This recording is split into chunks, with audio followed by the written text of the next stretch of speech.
seperti apa ini mungkin makna dari apa lambaian tangan dan senyuman terus apa kayak gini sarang hewan yang dilakukan oleh Sandra Dewi pada saat diperiksa oleh Kejagung kasus suaminya. Gimana mungkin Ibu? Kok dia terlihat kayak biasa-biasa aja malah justru melempar senyum nih pada teman-teman media yang ingin mewawancara. Sampai pada taraf tertentu setiap orang bisa bermain sandiwara. Mungkin saja dia mau memperlihatkan bahwa dirinya itu belum tentu salah, kan bersikap netral dulu. Tapi sebetulnya seandainya pun dia misalnya menangis, itu juga tetap saja tidak terlalu berbeda karena yang menentukan adalah nanti pengadilan dan proses. Jadi kalau kita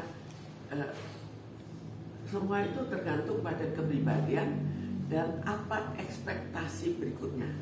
Jadi dalam hal kepribadian jelas kalau kita lihat dia sebagai seorang selebritis yang cukup mapan, itu memang kepribadiannya cukup mantap, bukan kepribadiannya belum tentu orang baik atau orang jahat, tapi cukup mantap itu dalam menguasai apa yang dia rasakan, mimik mukanya cukup bisa dikendalikan.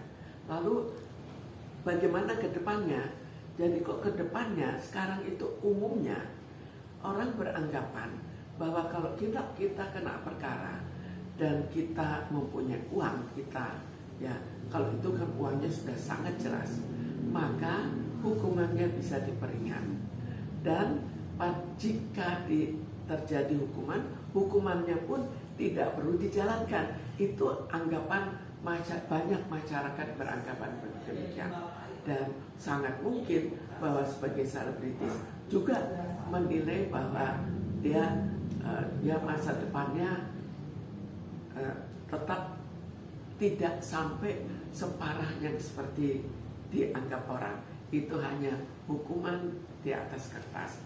Hukuman yang sebenarnya dianggapnya itu setiap hari bisa dibayar, tergantung dia mau bayar berapa.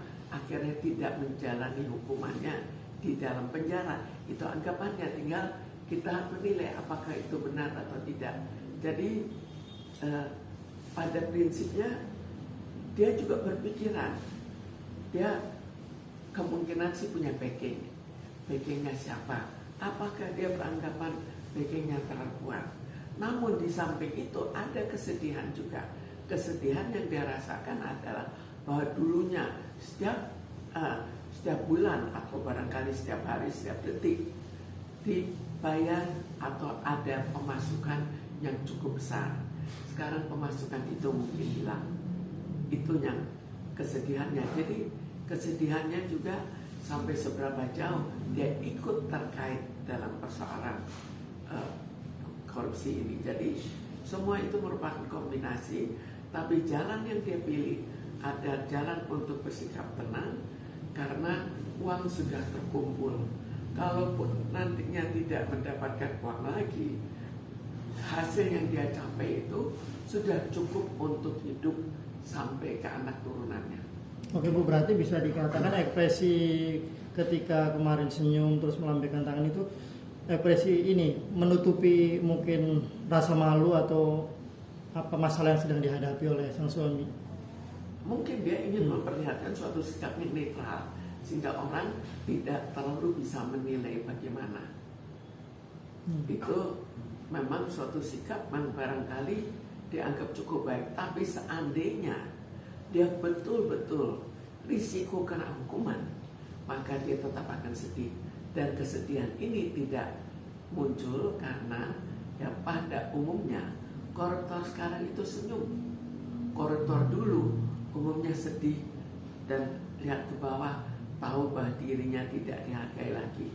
Tapi koruptor sekarang beranggapan bahwa kalaupun mereka nanti sudah lepas, mereka tetap disenangi karena masih punya uang banyak dan uang itu tetap dibagi-bagi dan tetap dipuji-puji. Jadi di sini ada hal di mana hukum juga sudah diragukan, ada hal di mana masyarakat karena kebutuhan uangnya begitu tinggi, maka dia bersedia untuk tunduk, bersedia untuk memuji-muji di luar perasaan yang dirasakannya.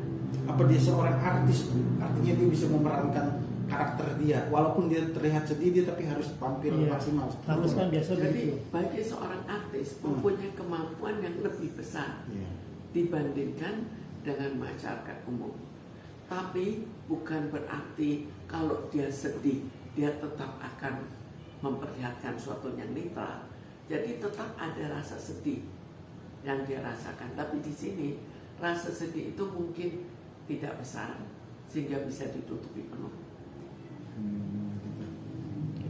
Di SD ini Sandra Dewi ini memilih menutup diri, nggak mau memberikan statement kepada media, itu apa, membentuk rasa ketakutan akan permasalahannya melebar atau seperti apa? Sekarang ini kan strategi yang dilakukan. Strategi yang dilakukan pada saat belakangan ini, pada banyak kejadian, adalah strategi untuk tidak memberitahukan, tidak ikut membantah, supaya perkaranya cepat reda. Dan di samping tidak memberikan komentar, juga ada hal-hal lain di mana dia meningkatkan citra diri dia. Misalnya, tetap saja berbicara untuk hal-hal yang lain, bukan untuk hal ini. Sedangkan untuk hal ini ditutupi. Artinya langkah ini sudah tepat ya yang ditunjukkan soal kita tidak tahu tepat tidaknya, tapi ini jelas sesuai dengan apa yang belakangan dilakukan. Oke, sip. Thank you.